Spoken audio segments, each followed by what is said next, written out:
During the hot summer of 1964, hundreds of Northern college students headed south to help register black voters and encourage them to participate in the civil rights movement.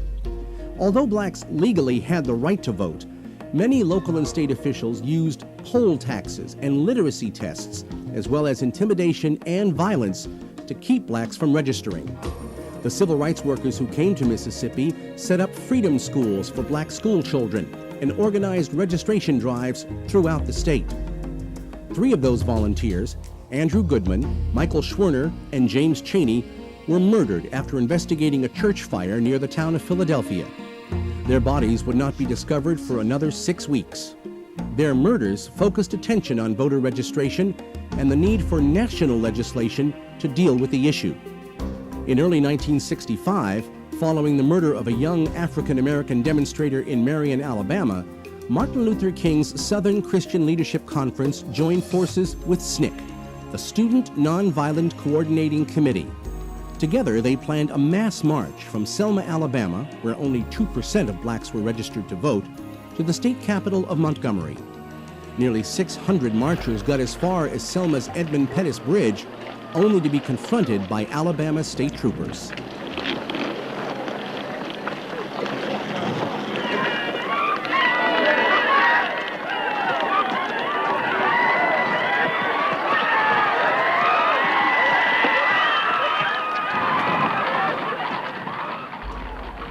The scenes of that bloody Sunday outraged Americans of all backgrounds. That evening, a Unitarian minister from Boston, James Reeb, was beaten to death by a group of local whites. Lyndon Johnson, who was outraged at the violence and read Governor George Wallace the Riot Act during a White House meeting, had had enough. On March 15th, he went before Congress. Even if we pass this bill, the battle will not be over. What happened in Selma is part of a far larger movement which reaches into every section and state of America.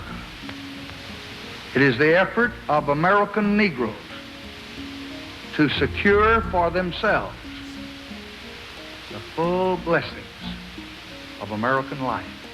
All of us must overcome the crippling legacy of bigotry and injustice, and we shall overcome. Just 5 days later, some 2,000 marchers set out on a 3-day journey to Montgomery. This time, they were protected by U.S. troops and federalized Alabama National Guardsmen. By the time they arrived in Montgomery on March 23rd, their numbers had swelled to 50,000.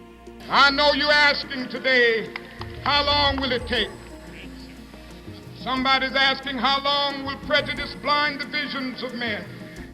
I come to say to you this afternoon, however difficult the moment, yes, sir, however frustrating the hour, it will not be long, no, because truth-crushed earth will rise again. Yes, sir. How long? Not long. Yes, sir. Because no lie can live forever. Yes, sir. How long? Not long. How long? Because you shall reap what you sow. The march was a major victory for the civil rights movement, and in August of 1965, President Johnson signed the Voting Rights Act into law. Recalling the outrage of Selma, Johnson called the right to vote the most powerful instrument ever devised for breaking down injustice and destroying the terrible walls which imprison men because they are different from other men. The law's effects were immediate. Literacy tests were now banned. The act also gave the federal government the power to oversee voter registration in counties where the number of registered blacks was less than 50%. In Mississippi alone, the number of registered African American voters would jump from 15 to over 60% in the next 3 years. They had fought the uphill battle for equal rights in Montgomery, in Birmingham, and in Selma, and they had won. A hard victory.